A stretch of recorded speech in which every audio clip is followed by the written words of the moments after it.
What's good, you uglies? That's trademark.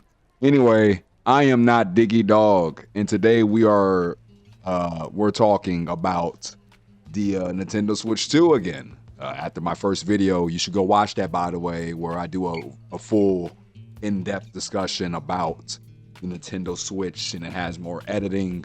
This video is more talking about the price of the games, because I did get into that a little bit into the video, but to reiterate on that point, in my personal opinion, seeing that, like, thank you Tom Henderson for the article, seeing that Nintendo Switch 2 games will cost about $80 for digital and $90 for physical is kind of breaking my heart, because 2 years ago, I feel like, Tears of the Kingdom came out. That was about $70.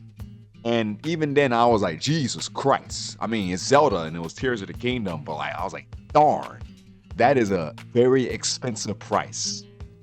And I know we had to take into account with the inflation rates of like video games and whatnot, because if we look back from last year or 2 years ago, Tears of the Kingdom was probably around 75 to $80 or whatever. They probably rounded up a bit with inflation and whatnot.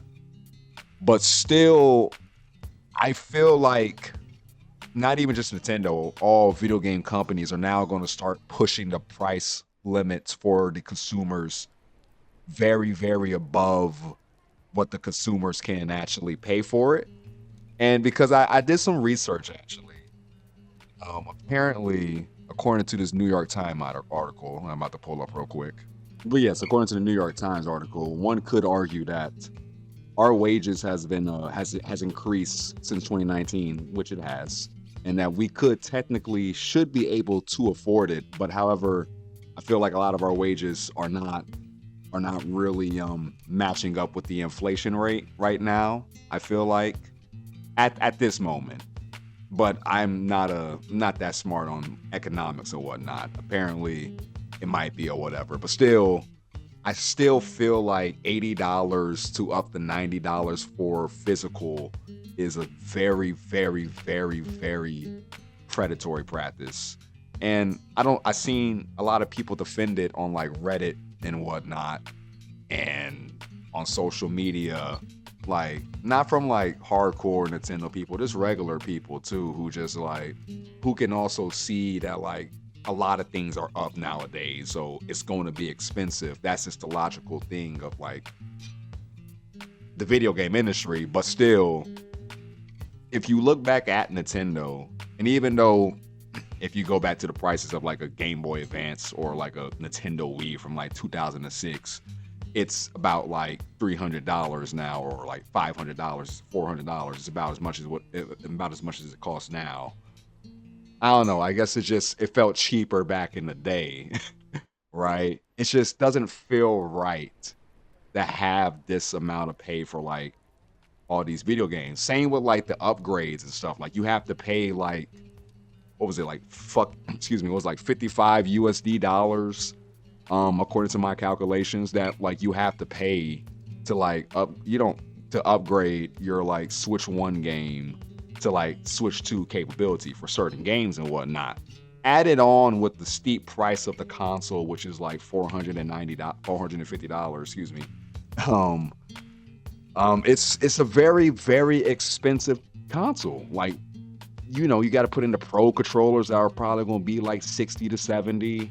You got to buy these games. Buying two games is essentially $120. And if we look at that in like 10 years from now, we're going to be like, darn, we paid like $120 or like $200 for like two games in like 10 years or so. If I know anything about inflation, which I don't. It's just it's very non-Nintendo to me. It just feels like they're getting way too cocky.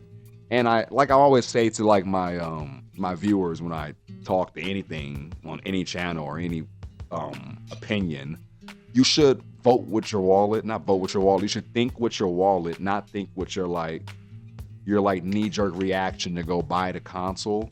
you should really, really probably try your best to force Nintendo to lower the price. Like, if it doesn't sell well, which it won't, it's Nintendo, unless like a big catastrophic event happens, it's going to sell like hotcakes. It's the Nintendo Switch 2. But you might be able to force them to lower the price. But let's read this article real quick. It has been announced that the price for the games on Nintendo Switch 2 will set players back up to $80 for digital and $90 for physical, at least in some cases. The price increase also means the Nintendo Switch 2 games will cost 80 euros for a digital copy in Europe, while physical will be 90 euros. It was provided by this dude right here on Twitter. I'm not going to pronounce the name, but you can see the thing right there, showing the prices for the digital and the physical. Ooh, physical. I like that word. The announcement of the $80 digital video games for the Nintendo Switch 2 can be found on the official Nintendo website. It's worth mentioning, however, that the Donkey Kong Bonanza is being priced at $70. Now, the video game price increase has been hotly talked about, subject of a number of years. That was a weird sentence. With the cost of game development increased tenfold in the past 10 years, it's surprising the increase didn't come soon. And, in retrospect, too, you have to put that into perspective. These games do cost a lot of money to make. Like, a lot of money. So, if you want to defend Nintendo off of that, you could do that right there, because a lot of people has been probably predicting that this was going to happen sometime or later. It's just kind of like, it's more like very shocking, because it's just like kind of hit us like a rock. Like, a lot of us were hyped, but then we saw the price, and then like all that stuff just dropped like straight down. For some of us, a lot of jaded broke folks. If you're like rich, you have no problem. Enjoy it, please. And there's also been like rumors, as you see on this article, I'm about to freeball it now, that like the games like GTA 6, like this might set a precedent for future games to be like, well, if Nintendo is dropping like, hold up.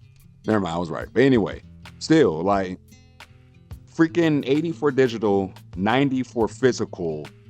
As we see in this little article right here from Gosu Gamer, I always got to thank the people I get these articles from. Thank you, Timothy Tim Augustin. Thank you. I appreciate you. Like I said, like he says over here, like the PS5 and Xbox Series X, they went up from like 60 to 70. And I was always pissed about that, because I was like, this is getting kind of outrageous, because they're just slowly but surely just hiking up the prices. And regardless about like that, there's a lot of S in that. Regardless of like how, the developers are getting paid, I want them to get paid and whatnot. I also want them to realize that consumers won't always accept this. At some point, you have to think as a consumer, that is my money really worth it to go spend it on these like major consoles and these games that cost so much that like, at that point, you might as well put on your pirate hat, start stretching out your arms like Luffy, and go find the One Piece. You feel me?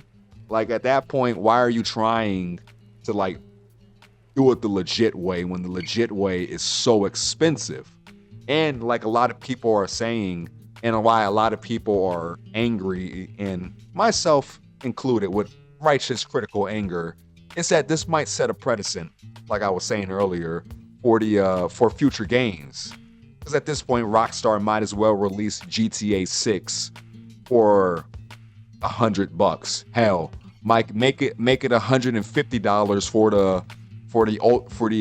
the second edition, and like $200 for the ultimate edition.